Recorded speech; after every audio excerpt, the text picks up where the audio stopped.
Seguimos en justicia.tv. En esta ocasión nos encontramos con la doctora Asunción Tejedor Huerta, con quien hablaremos sobre el tema de la evaluación y tratamiento de las interferencias parentales. Sea bienvenida, doctora. Muchas gracias.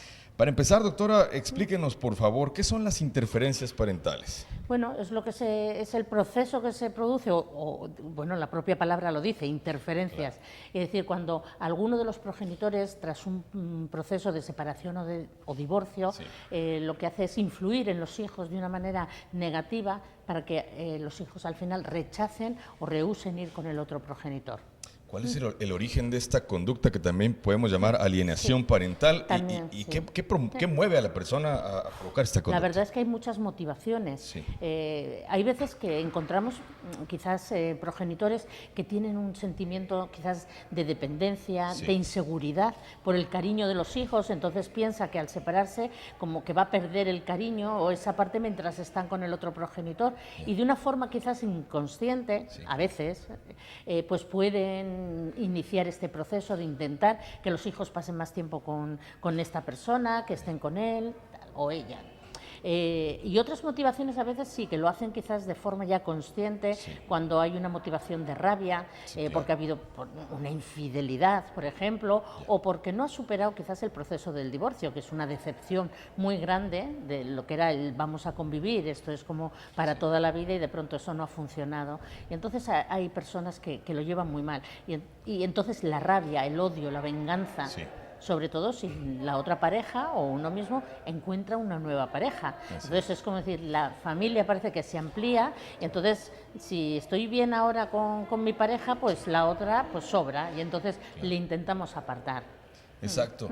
Pero ¿qué repercusiones psicológicas puede tener un niño que le contaminen esa imagen de quien debiera ser su ejemplo a seguir? Efectivamente, no, y aparte que los niños necesitan a su papá y a su mamá, y crecen pues, con lo que es la relación y con las vivencias que comparte con cada uno, claro, tanto con su papá como con su mamá, y de pronto el valorar a uno negativamente es algo muy negativo. Entonces nos encontramos niños que tienen muchos problemas de autoestima, porque además están no solo valorando negativamente al que es su progenitor, que puede llevar su propio apellido, bien en primer lugar o en segundo, y además pues a veces inventan cosas contra él, hablan de manera muy despectiva, sí, le odian, le apartan, y eso es muy fuerte. Es decir, es un sentimiento que incluso cualquier persona, incluso cuando estás ante un conflicto, te cuesta mucho trabajo decir a las personas así abiertamente, a veces, pues te odio, ¿no? Es una palabra muy fuerte. Sin embargo, estos niños lo dicen con mucha facilidad.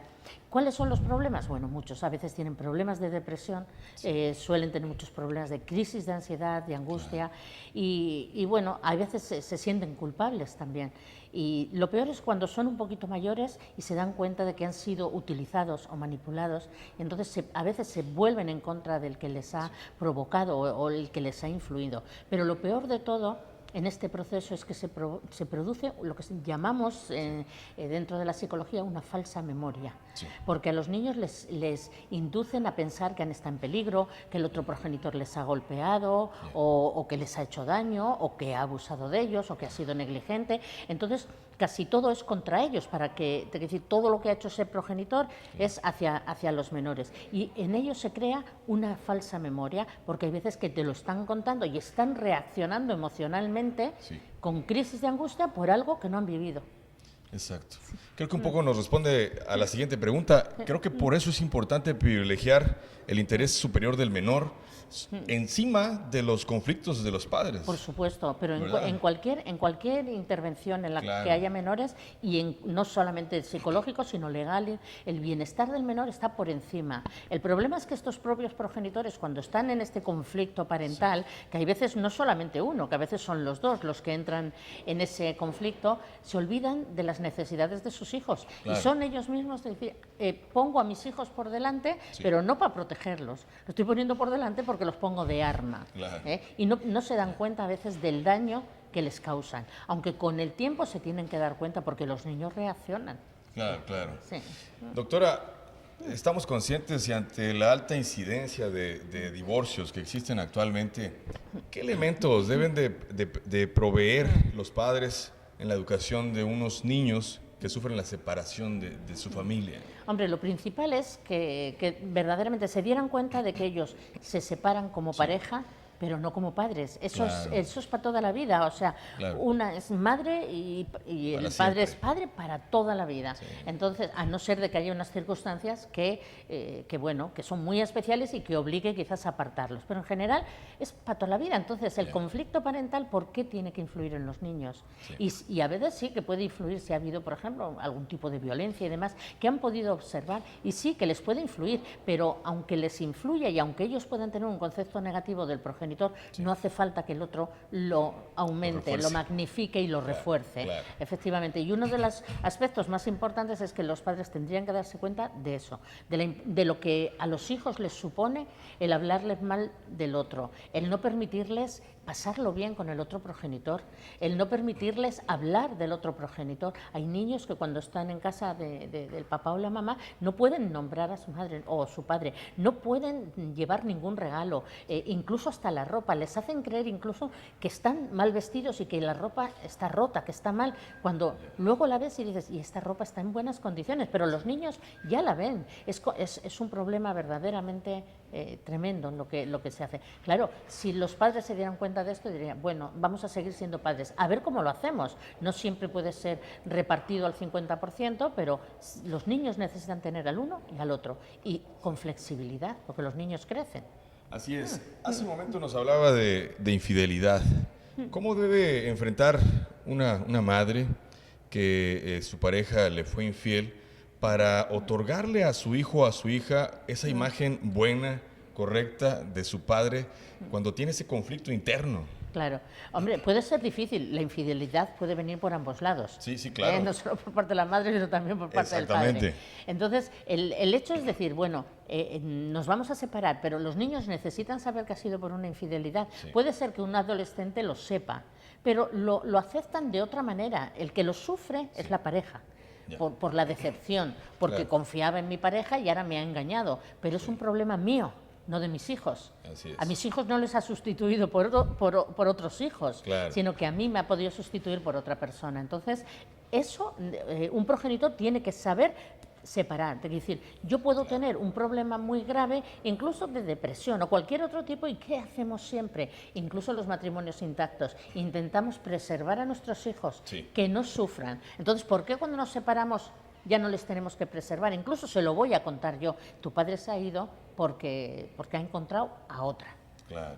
De forma despectiva, además, cuando el niño posiblemente tenga que tener relación con esa otra persona en el futuro. Así es. Así es. Y bueno, en el caso que usted menciona ahorita, cuando la mujer es cuando incide en la relación, ya sea por violencia, por infidelidad, y que le toca al padre afrontar esa responsabilidad de educar a los hijos. Normalmente se piensa, en Latinoamérica se piensa que los hijos deben de estar con la madre, cuando en realidad sabemos que ahora no es totalmente cierto. ¿Cómo derribar ese mito? ¿El padre tiene la capacidad de educar a los hijos y a las hijas? Claro que la tiene, claro que la tiene. Yo sé, vamos a ver, es un mito, pero no es un mito. Es decir, es una cuestión cultural. Claro. Y lo mismo que ahora comentas que en Latinoamérica se piensa de esa manera, en España hace tiempo también. Y todavía hay muchas personas que lo piensan y lo dicen, diciendo, es que los niños están mejor con la mamá. ¿Por qué? Porque era la que antes siempre se ocupaba del cuidado. Parecía que tenían unas tareas, nos dividimos las tareas. El papá sale a ganar el jornal y la mamá se queda cuidando a los niños. Pero eso hoy en día ha cambiado. Trabajan tanto los hombres como las mujeres. Entonces, el problema es que si yo no permito a mi pareja que bañe a los niños, que haga la comida, que haga las cosas que uno hace. Es decir, es que hay veces que ni siquiera se lo permite. No, tú siéntate ahí. Claro. Es cuestión de cultura. Entonces, claro, si yo no quiero que haga nada, luego, cuando me separe, también lo voy a invalidar.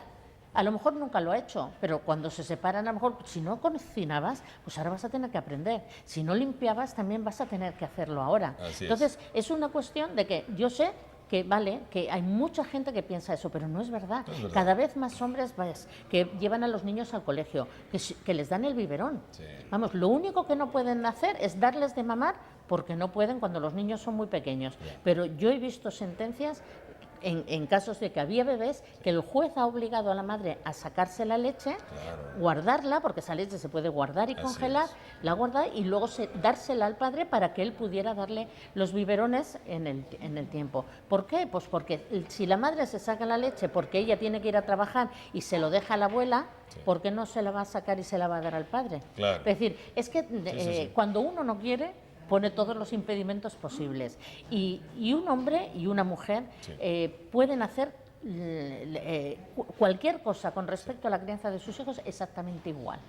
Pueden cocinar, pueden limpiar, pueden llevarles al colegio, a las actividades deportivas, y cada vez lo ves más, cada vez más. Entonces hay que cambiar ese chip. Es difícil, lo sé, pero no queremos igualdad. Pues si queremos igualdad, tiene que ser en todos los sentidos, no solo en lo que uno quiera, ¿no? Claro, derribar esos estereotipos. Lo sé que es duro, pero hay que darles una oportunidad, sobre todo cuando vemos cantidad de papás, sobre todo, que quieren. Es decir, sí que en muchos es verdad que se desentienden. Yo solo fines de semana que viene y vamos a comer algo, o sea, lo divertido, solo vacaciones. No, eso no es justo. Claro. Es que eso tampoco es justo. Para nadie es justo. Para nadie. Exacto. Casi para terminar.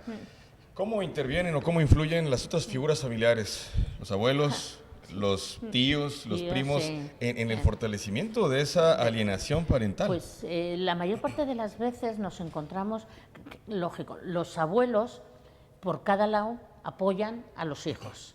Es infrecuente ver que apoyen al contrario. Claro. Entonces, generalmente se ponen de su parte, les den o no la razón, pero se ponen de su parte. Así es. Entonces, claro, el progenitor que tiene a los niños y no permite que el otro los visite, los abuelos tienen a los niños porque tienen relación, y nos encontramos también abuelos que no pueden ver a sus nietos porque sus hijos tampoco pueden verlos. Claro. Con lo cual, es decir, hay veces que apoyan y por un lado disfrutan de sus nietos o sobrinos si son los tíos, y por el otro lado lo sufren porque una de las características es una extensión del odio hacia toda la familia del progenitor. Fíjate que generalmente lo que dicen es que mi papá o mi mamá tal, me hizo esto, me hizo lo otro, lo que sea. Es decir, tienen una serie de argumentaciones reales, exageradas o falsas. Así es. Pero no contra los abuelos o los tíos, y sin embargo les rechazan de igual forma, sin ninguna argumentación, y es porque es una extensión del odio. Exactamente.